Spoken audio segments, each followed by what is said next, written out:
Está começando agora o Espiritismo Responde, seu podcast semanal de perguntas e respostas, analisando os desafios da vida, sempre à luz da doutrina espírita.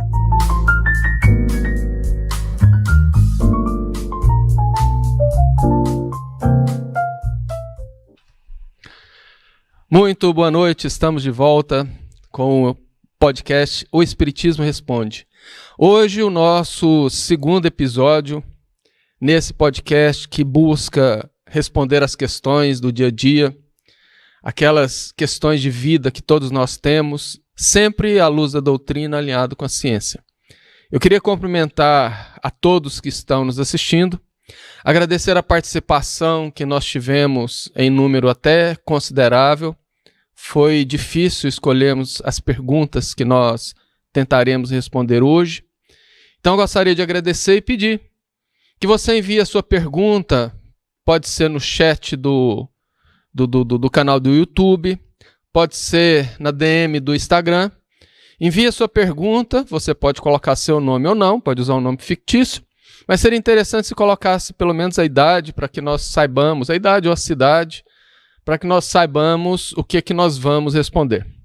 Então, antes de iniciar o nosso programa, como é de praxe, eu convido a todos para elevarmos os nossos pensamentos a Jesus, a fim de agradecer a oportunidade de estarmos aqui mais uma vez, reunidos em seu nome, a fim de propagar, de irradiar essa luz bendita e consoladora da doutrina espírita, desta vez através das ondas da internet, que permitem chegar a todos os recônditos da Terra, a entremear as paredes daqueles lugares onde muitas vezes se faz necessário a luz divina.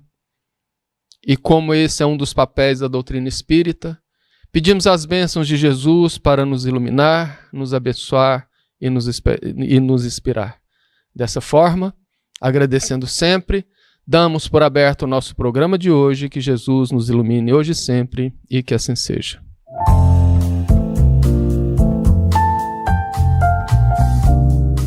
Direto ao ponto. No Perguntas da Semana, a sua dúvida encontra o esclarecimento da luz espírita. Vamos começar então com o nosso primeiro quadro, Direto ao Ponto, onde nós respondemos as perguntas da semana. A primeira pergunta, o ouvinte escreveu o seguinte: Olá, meu nome é Roberto, tenho 58 anos. Minha esposa faleceu há 1 ano. Esta noite, acordei sentindo uma paz imensa e com a nítida lembrança de ter conversado e abraçado ela em um jardim lindíssimo. Eu pergunto, isso foi apenas uma criação da minha mente para aliviar a dor? O Espiritismo diz que realmente podemos encontrar quem amamos enquanto dormimos. É uma pergunta bastante interessante, Roberto. Mas antes de qualquer explicação doutrinária, é muito importante reconhecer algo muito humano no que você compartilhou com a gente. A saudade de quem amamos. Quando um companheiro de vida parte para o mundo espiritual, é claro que o coração fica cheio de perguntas. É claro que sempre nós questionamos. E uma delas é exatamente essa que você fez. Será que a gente pode encontrar os nossos entes queridos? Pois bem, segundo a doutrina espírita, essa possibilidade existe. Em O Livro dos Espíritos, nas questões 400 a 402, Allan Kardec pergunta aos espíritos o que acontece com a alma durante o sono. A resposta é muito clara. Quando o corpo dorme, o espírito se emancipa parcialmente da matéria. Isso significa que, enquanto o corpo descansa, o espírito pode se deslocar no mundo espiritual. Eu costumo dizer que nós somos seres bidimensionais. Quando estamos em vigília, acordados como agora, nós estamos na matéria, vivendo o mundo material. Mas tão logo adormecemos, nós deixamos o corpo em repouso e vamos viver no plano espiritual. Por isso, bidimensional, porque acaba que vivemos em 2 dimensões dentro de uma encarnação. E por isso, O sono é visto pela doutrina espírita como uma espécie de pequena liberdade da alma. Nesse estado, o de sono, os espíritos podem visitar lugares, aprender, trabalhar e também reencontrar outros espíritos com os quais possuem laços de afetos. Muitas vezes, esses encontros são tão naturais e tão vivos que deixam impressões profundas quando despertamos. Eu mesmo tenho vários exemplos desse para compartilhar. Um dos que foi mais marcante foi depois de quase um ano que eu não sonhava com meu pai, já desencarnado. Eu sonhei que eu estava numa conferência. E eu me lembro muito bem que tinha um pilar muito grande circular, algo assim como 1,5 metro de diâmetro, aqueles pilares parecidos com templos gregos, só que lisos, sem reentrâncias. E ele saiu de trás do pilar sorrindo e veio ao meu encontro. Quando eu vi que eu fiquei bastante surpreso, eu corri e abracei. Abracei, me emocionei, chorei, e eu pude sentir no sonho o calor do corpo dele, o cheiro dele, o perfume que ele usava. E aquilo me marcou tanto que eu despertei com a sensação muito gostosa. Mas existe aquela diferença entre o sonho comum e uma experiência espiritual, porque o sonho, não necessariamente, ele sempre é uma experiência espiritual. E essa diferença, ela está justamente na qualidade da lembrança e na sensação que permanece. Sonhos comuns costumam ser confusos, rapidamente se apagam, aqueles sonhos estáticos, em preto e branco. Já algumas experiências espirituais deixam uma memória muito nítida e principalmente uma sensação de paz, consolo e alegria. Você disse algo muito significativo na sua pergunta, que acordou sentindo uma paz imensa, e essa é uma pista importante. O Espiritismo nos ensina que os laços de amor verdadeiro não se rompem com a morte. Quando há afinidade, carinho e saudade sincera, é possível que durante o sono, espíritos que se amam se encontrem temporariamente no mundo espiritual. Claro que nem todo sonho é um encontro real, como eu disse. Muitos são apenas reflexos da mente ou lembranças do dia. Mas a doutrina também afirma que em diversas ocasiões esses encontros, essas visitas, elas acontecem de fato. E há um detalhe muito bonito nisso tudo. Mesmo que a lembrança, ao despertar, ela seja parcial, mesmo que depois de um tempo esqueçamos parte do encontro, ele pode ter sido real e benéfico. E muitas vezes nós voltamos dessas experiências espirituais mais tranquilos, mais fortalecidos, sem saber exatamente por quê. E muitas vezes trazendo lições, aprendizados. Portanto, Roberto, talvez o mais importante não seja provar racionalmente se foi um encontro literal ou não. O mais importante, no meu entendimento, é perceber o efeito que isso produziu em você, a transformação que isso trouxe. Se o resultado foi paz, consolo, esperança, então essa experiência já cumpriu o seu papel profundamente espiritual. Porque à luz da doutrina espírita, a morte não separa os que realmente se amam. Ela apenas muda a forma do reencontro. A nossa segunda pergunta, ela foi enviada por uma profissional que aparentemente está assim, bastante esgotada. Ela escreveu: Oi, aqui é a Camila. Tenho 22 anos e trabalho em um escritório onde o clima é sempre pesado. Parece que o ar é denso e saio de lá com dor de cabeça todos os dias. O Espiritismo explica como as energias e pensamentos das pessoas ao redor podem nos afetar fisicamente, como se fosse um campo magnético, e olha que interessante. Ela falou o termo certo, como se fosse um campo magnético. E é. Nós vamos embasar essa resposta no livro A Gênese, no capítulo 14, intitulado Os Fluidos, itens 16 a 18. Pois bem, Camila, muitas pessoas descrevem exatamente essa sensação que você relatou. Entrar em um ambiente e perceber que o clima parece pesado, como se o ar estivesse carregado. O Espiritismo realmente oferece uma explicação bastante interessante e sui generis disso. Em A Gênese, de Allan Kardec, Especialmente no capítulo 14, itens 16 a 18, como eu havia dito, encontramos o estudo sobre os chamados fluidos espirituais. Segundo a doutrina, o pensamento não é apenas algo abstrato. Ele possui uma natureza energética e atua sobre esses fluidos que envolve todos nós. É como se estivéssemos mergulhados em uma grande piscina, um grande oceano, melhor dizendo, de energias criadas pelos pensamentos, que são energias eletromagnéticas.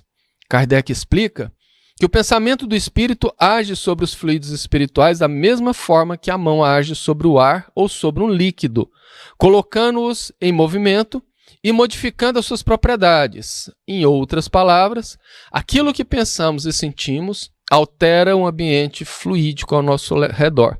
E nós podemos aprofundar mais quando André Luiz fala das formas pensamento. Mas isso é coisa para que a gente discuta no outro momento. Voltando então, quando várias pessoas estão reunidas em um mesmo local, como por exemplo no seu caso em um escritório, cada uma contribui com seus pensamentos, com as suas emoções, com seus estados íntimos. Se predomina irritação, estresse, competição excessiva, pessimismo ou até ansiedade, esses sentimentos acabam impregnando o ambiente com vibrações mais densas. É como se o espaço ficasse saturado dessas energias emocionais. Para que você entenda, é como se houvesse ali dentro uma espécie de poluição onde todos respiram aquela poluição. Aquele ar poluído, naturalmente, vai trazer problemas de saúde. E o próprio Kardec usa uma comparação muito interessante. Ele diz que os fluidos espirituais formam uma espécie de atmosfera invisível, que envolve as pessoas e os lugares, como eu acabei de dizer. Assim como o ar pode estar leve e agradável, ele pode estar pesado e sufocante.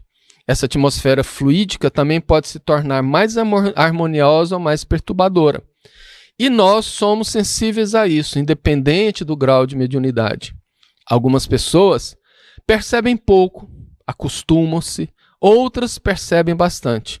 Quem tem maior sensibilidade espiritual ou emocional pode sentir esse impacto de forma muito mais clara através de cansaço, dor de cabeça, irritação ou sensação de esgotamento ao permanecer em certos ambientes, como você mesmo disse, porque nós somos seres materiais. Embora os pensamentos sejam uma energia eletromagnética, ela age no nosso corpo da mesma maneira que se nós respirarmos um ar poluído, esse ar poluído vai fazer mal aos nossos pulmões e naturalmente a todo o nosso sistema respiratório. Mas há também um aspecto bastante importante que a gente precisa compreender nessa explicação. Se os pensamentos negativos podem tornar um ambiente pesado, os pensamentos elevados também podem transformá-lo. A calma, a paciência, a prece silenciosa, a boa intenção e a postura interior de equilíbrio ajudam a modificar gradualmente essa atmosfera. Ou seja, nós não somos apenas vítima do ambiente, também somos agentes que podem influenciá-lo. Por isso, muitas vezes, uma atitude simples, como fazer uma pequena prece antes de iniciar o trabalho, fazer uma pequena prece durante o trabalho, quando sentirmos um ambiente pesado, manter pensamentos mais serenos, cultivar sentimentos de compreensão, tentando buscar entender que aquelas pessoas estão daquele jeito, porque com toda certeza estão com algum tipo de problema. Isso tudo contribui para mudar a qualidade espiritual do lugar. A doutrina espírita, portanto, nos mostra que pensamentos são forças reais. Eles constroem ou perturbam os ambientes. E quando escolhemos vibrar de forma mais equilibrada, não apenas nos protegemos melhor, mas também ajudamos a tornar o mundo ao nosso redor um pouco mais leve. E para finalizar, é bom que se diga que isso vale para o trabalho, para o nosso lar, em qualquer ambiente que nós estivermos.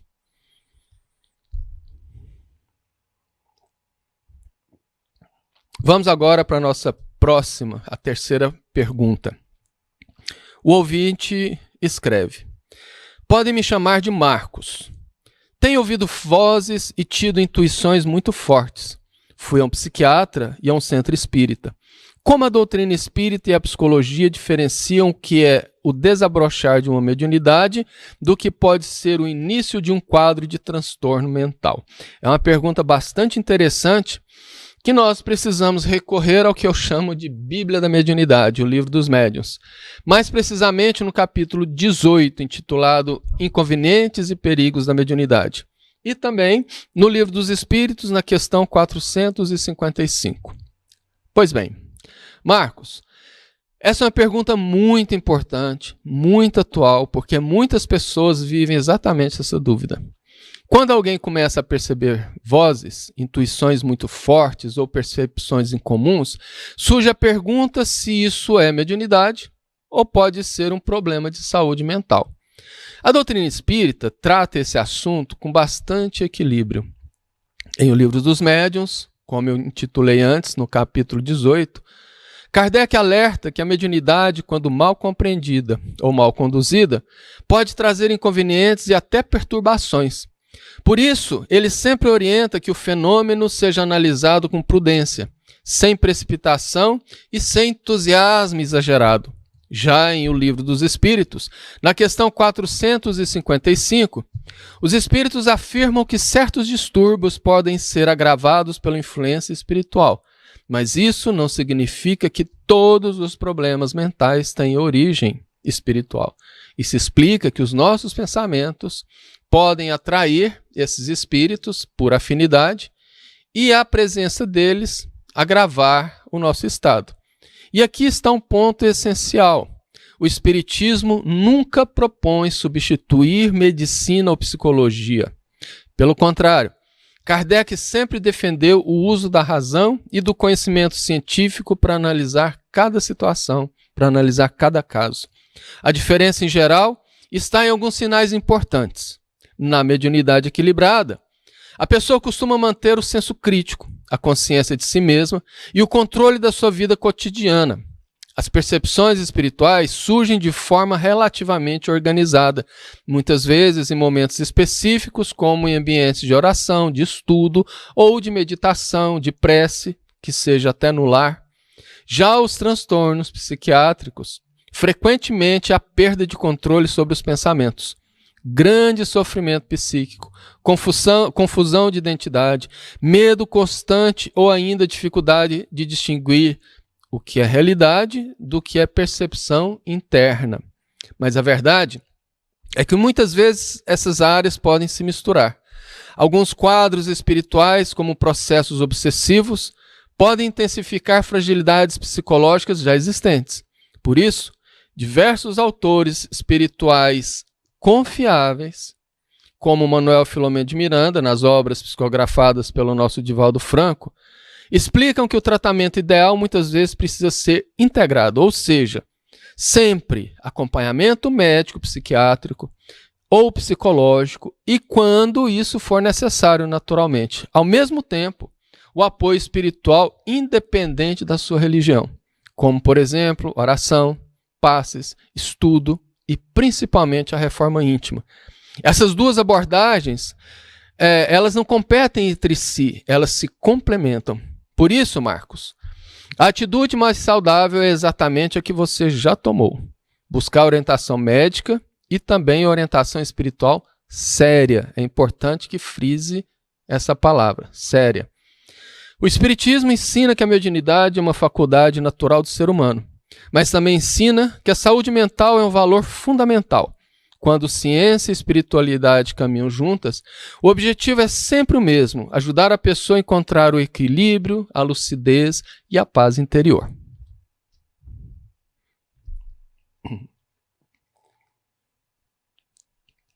Nós vamos agora para a nossa quarta pergunta, que a ouvinte escreve: Olá, meu nome é Juliana. Acabei de ter o meu primeiro bebê. Às vezes, olho para ele e me pergunto, se já fomos adultos em outras vidas e aprendemos tantas coisas, por que a reencarnação exige que a gente esqueça tudo e comece do zero, sem nem saber falar ou andar? É uma pergunta bastante interessante. E nós vamos embasar a resposta em O Evangelho segundo o Espiritismo, capítulo 5, no item 11. esquecimento do passado. E também em O Livro dos Espíritos, nas questões 392 até a 399. Juliana, essa é uma pergunta muito bonita, inclusive. E muitos pais e mães fazem exatamente essa reflexão ao olhar para o seu bebê. A doutrina espírita explica que, de fato, aquela criança que chega ao mundo não é um espírito criado naquele momento, como creem os nossos irmãos de outras religiões. Ela já viveu outras experiências, já teve outras existências e traz consigo uma grande e longa história espiritual. É a famosa frase de Kardec: é um espírito velho em um corpo novo. E quando se olha para uma condição dessa, surge a pergunta: por que esquecemos tudo?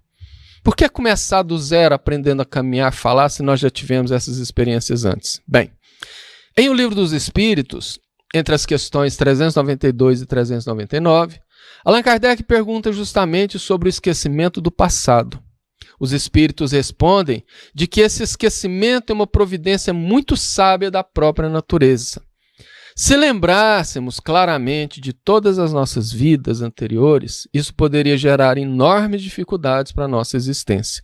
Imagina, por exemplo, Juliana, lembrar de conflitos, mágoas, injustiças, coisas que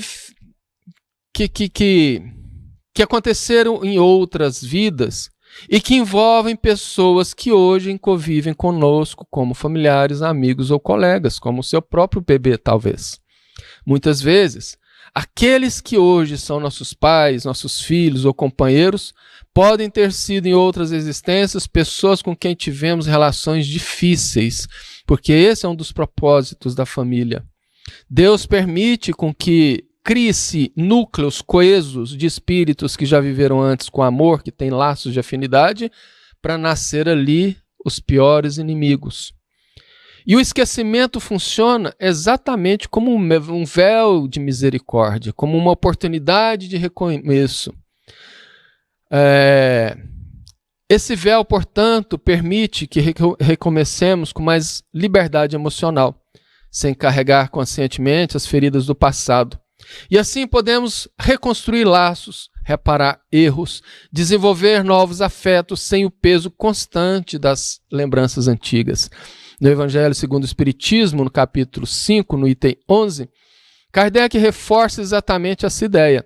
O esquecimento temporário das vidas passadas não impede o progresso do espírito, porque aquilo que aprendemos permanece gravado em nós de forma profunda.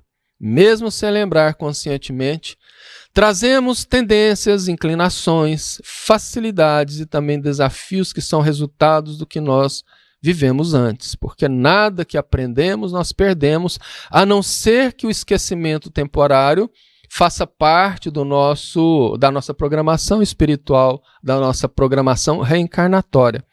É por isso que vemos crianças muito pequenas demonstrando traços de personalidade bem definidos, talentos inesperados ou ainda sensibilidades especiais. E hoje, no mundo da internet, está cada vez mais comum vídeos de crianças em tenra idade tocando piano de memória de uma maneira extraordinária. Na verdade, isso mostra que elas não estão começando do zero. Elas estão apenas iniciando um novo capítulo. Quanto ao fato do bebê precisar reaprender a falar, andar, a se desenvolver fisicamente, isso acontece porque o espírito precisa se adaptar ao novo corpo, a um novo cérebro, a um novo ambiente. É como um músico experiente que recebe um instrumento novo. O talento continua existindo, mas se ele precisa se ajustar ao instrumento para expressá-lo novamente, ele o fará com aprendizado. Por isso, Juliana, quando você olha para o seu bebê, você está vendo um espírito antigo que retorna à Terra para continuar a sua jornada de aprendizado. E talvez a beleza maior da reencarnação esteja exatamente nisso.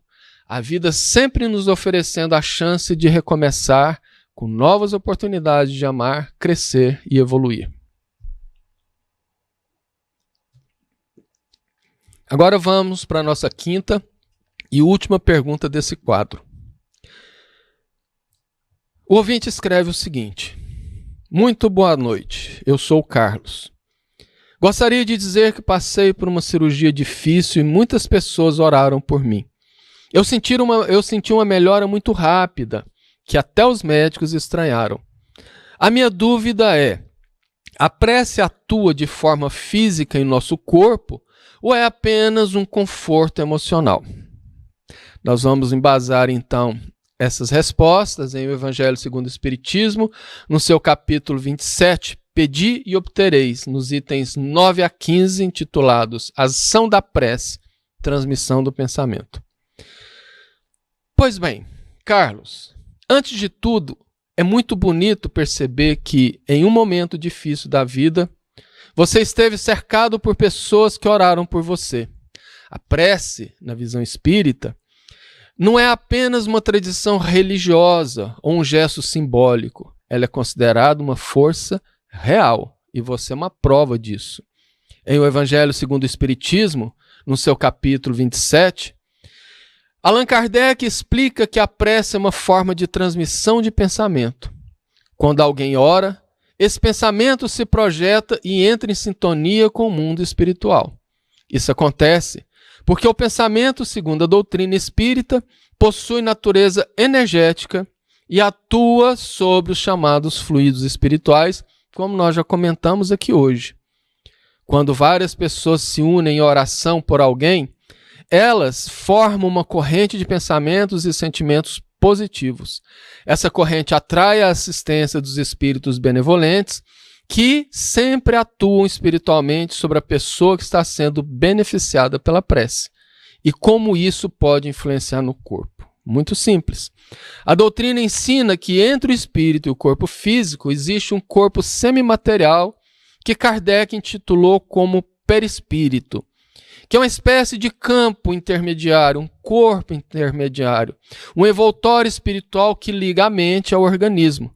Quando os bons espíritos auxiliam através de fluidos mais harmoniosos, esses recursos espirituais podem atuar primeiro no perispírito e, a partir dele, repercutir no corpo físico. Isso explica por que hoje nós não vemos mais cirurgias espirituais com cortes, como há um tempo atrás. Àquela época, elas aconteciam pela necessidade de mostrar algo diferente. Mas como ela não é feita no corpo físico, mas sim no corpo perispiritual, dispensa totalmente essas incisões e os espíritos agem no nosso campo energético. É como se houvesse uma espécie de reorganização energética que favorece os processos naturais de recuperação. Isso não significa que a prece substitua o tratamento médico. A doutrina espírita é muito clara ao valorizar a medicina e o conhecimento científico.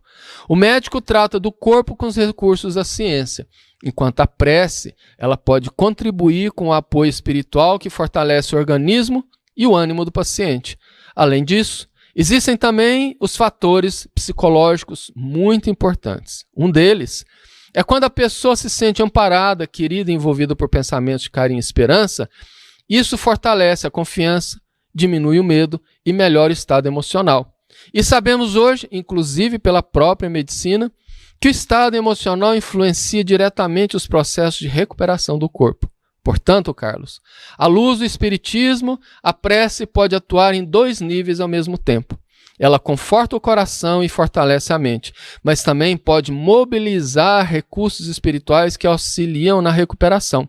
Talvez por isso, muitas pessoas em momentos difíceis da vida descobrem na oração não apenas um consolo, mas também uma fonte profunda de força e renovação. Nós vamos agora para o nosso próximo quadro.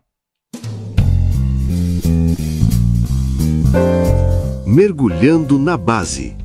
O que Kardec nos ensina? A atualidade explicada através das obras fundamentais da codificação. Vamos começar então agora o nosso segundo quadro. O que Kardec nos ensina? Hoje nós vamos falar sobre a fé que resiste ao sofrimento. Ela está embasada na pergunta 919 do Livro dos Espíritos, quando o codificador pergunta: qual o meio prático mais eficaz para se melhorar nessa vida e resistir ao arrastamento do mal? Pois bem, quando nós falamos de fé, muitas pessoas imaginam um sentimento que existe apenas quando tudo está bem. Mas a doutrina espírita nos convida a compreender algo bem mais profundo. A fé verdadeira não é aquela que surge apenas nos momentos de tranquilidade. Ela se revela principalmente quando atravessamos o sofrimento. Na questão 919 de O Livro dos Espíritos, Allan Kardec pergunta aos espíritos qual seria o meio mais eficaz de resistirmos ao mal e nos melhorarmos durante a vida. E a resposta ela é inspirada no ensinamento de Santo Agostinho, aponta para algo muito prático, o autoconhecimento. Examinar a própria consciência, refletir sobre os próprios pensamentos, perguntar a si mesmo ao final do dia se fizemos o bem que poderíamos ter feito. Isso tudo pode parecer curioso, mas uma pergunta sobre o combate ao mal deve conduzir a uma reflexão interior. E é justamente aí que nasce a fé madura, porque a fé espírita não é uma crença cega.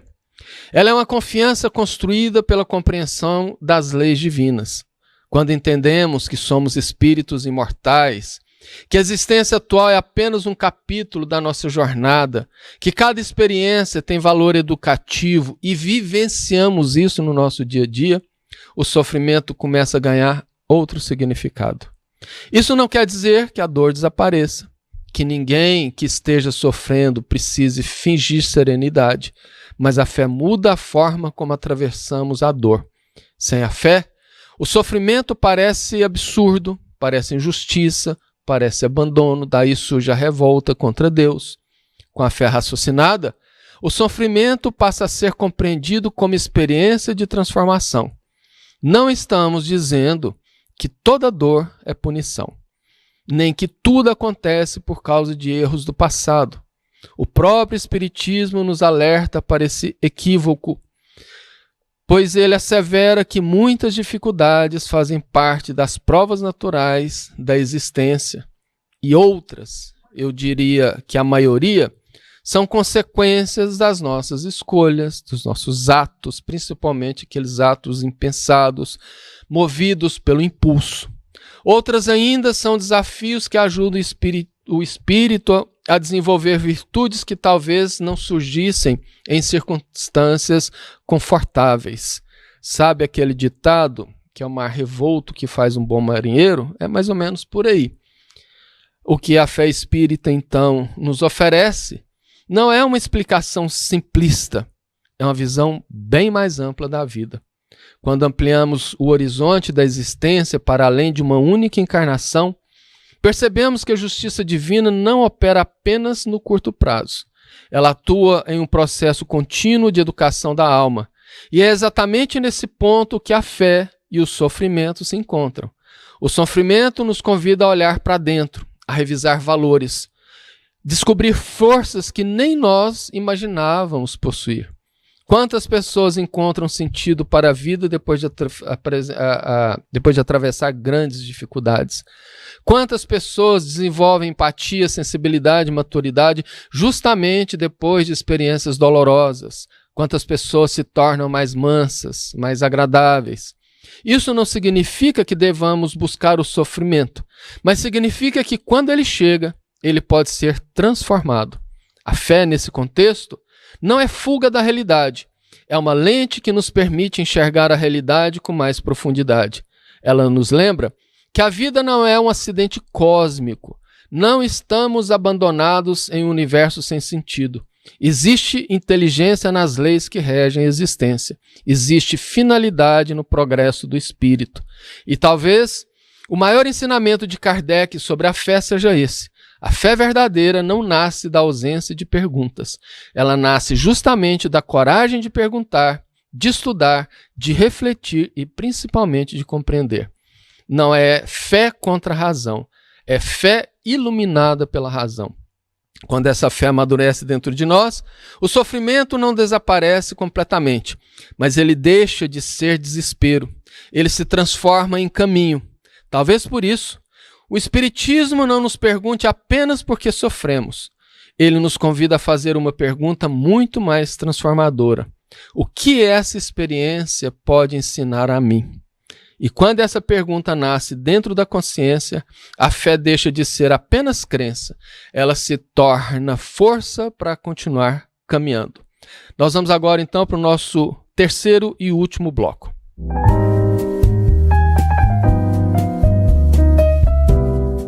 Vivência do cotidiano, onde a doutrina toca a vida real.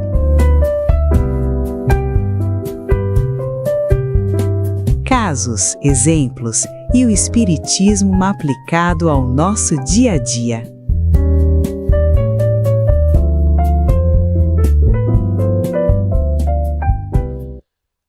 Bom, estamos entrando no nosso terceiro e último bloco, intitulado Vivências do Cotidiano. E aqui eu queria contar rapidamente uma história que eu presenciei e que foi, além de emocionante, uma base moral que eu adquiri naquele momento, um aprendizado muito profundo. Uma certa feita que eu havia ido com meu pai no sanatório pela manhã, eu deveria ter ido meus 15 anos no máximo, e em determinado momento ele foi chamado até a recepção, e eu fui fazer outras coisas e depois desci para encontrá-lo. Quando eu cheguei lá, ele estava conversando com uma senhora. Era uma mulher já talvez aí por volta dos seus 55 a 60 anos, mas que aparentava muito mais. Estava alquebrada, com olhar, embora sereno, transmitia bastante dor. Ela tinha uma postura assim um pouco arqueada, características de pessoas que muitas vezes vivem angústias muito severas ou depressão. E embora ela demonstrava preocupação e tristeza, ela conversava de maneira serena e firme.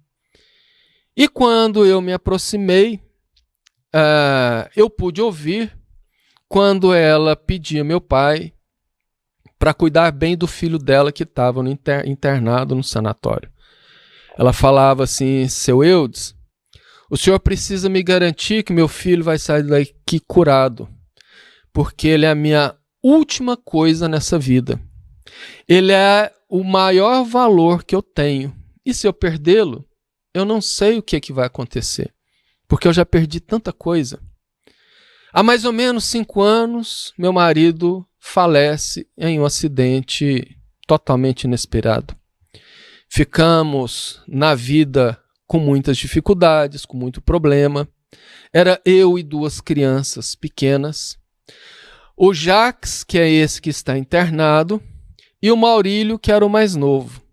Depois de mais ou menos 1 ano que o meu marido se foi, o mais novinho adoeceu, teve uma pneumonia muito forte e morreu também. Ficamos eu e o meu filho mais velho. Eu precisava trabalhar, ele era muito novo na época, foi aquela dificuldade toda. 2 anos depois, mais ou menos, nós tivemos que vender a nossa pequena casinha, porque nós tínhamos tantas dívidas, passávamos quase que dificuldades diárias, e não tendo mais solução, nós vendemos a casinha e fomos morar de aluguel. E depois de um tempo, meu filho mais velho apresentou essa loucura, ela estava falando da obsessão, que o trouxe para cá. Portanto, seu Eudes, eu preciso lutar bastante para que ele saia daqui bem, para que a gente possa seguir a nossa vida. E aí, nesse momento, o enfermeiro que participava da conversa fez uma pergunta dentro do entendimento dele. Falou assim: minha senhora, depois disso tudo o que aconteceu, depois disso tudo que a senhora passou, não restou nenhuma revolta contra Deus? Ela ficou em silêncio alguns segundos, pensando, e depois ela respondeu de forma que eu nunca esqueci. Ela disse assim: olha, eu não entendo tudo o que aconteceu comigo, mas eu tenho comigo a convicção que Deus nunca me abandonou. Porque mesmo nos dias mais difíceis, mesmo nos momentos de desespero, sempre aparecia alguém para me trazer uma mão, para me trazer uma palavra de consolo, um gesto de carinho, um apoio. A dor veio, mas a minha fé nunca foi embora. E naquele momento eu percebi algo assim muito profundo. A fé daquela mulher, como nós estávamos falando antes, ela não nasceu porque a vida tinha sido difícil. Ela existia justamente porque a vida tinha sido difícil, o que faz diferença. E qual seria a explicação psicológico-espiritual disso? Bem, a psicologia contemporânea fala de algo chamado resiliência. É a capacidade de que algumas pessoas desenvolvem de atravessar experiências extremamente dolorosas e ainda assim reconstruir um sentido para a vida.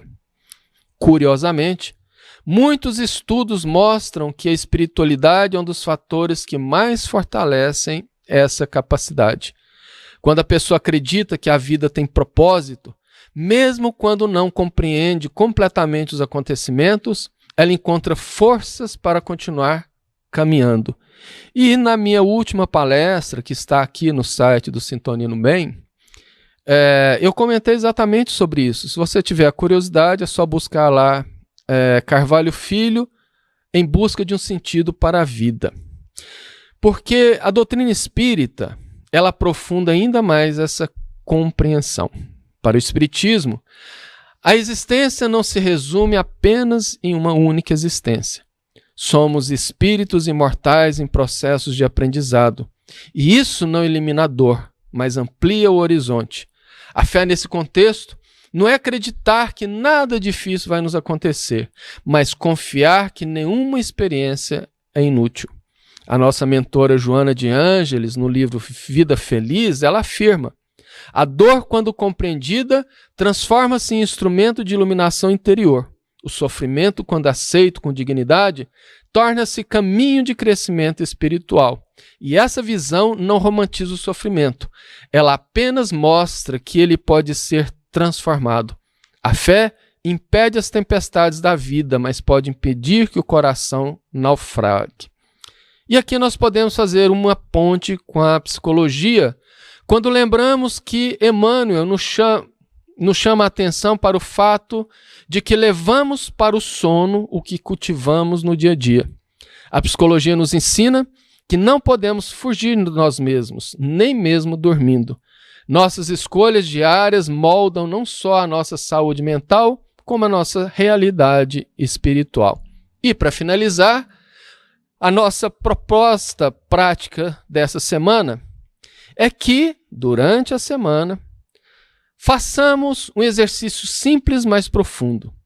Quando enfrentar alguma dificuldade, ela pode ser pequena ou grande, experimente fazer uma pausa interior e perguntar para si mesmo: o que essa experiência pode estar tentando me ensinar? Não é uma pergunta de resignação passiva, é uma pergunta de crescimento. Às vezes, a resposta vai vir bem rápido, outras vezes depois de um tempo. Mas esse tipo de reflexão muda completamente nossa postura diante das dificuldades. Em vez apenas de sofrer, começamos a aprender. Portanto, a fé que o Espiritismo nos convida a desenvolver não é a fé que espera uma vida sem desafios. É a fé que nos sustenta quando os desafios chegam. É a fé que nos lembra que não estamos sozinhos, que existe sentido na caminhada e que mesmo quando ainda não conseguimos compreender tudo, a vida continua sendo um processo de educação da alma. Agora, com os corações mais asserenados e eu espero mais tranquilos, vamos nos preparar para a nossa prece final.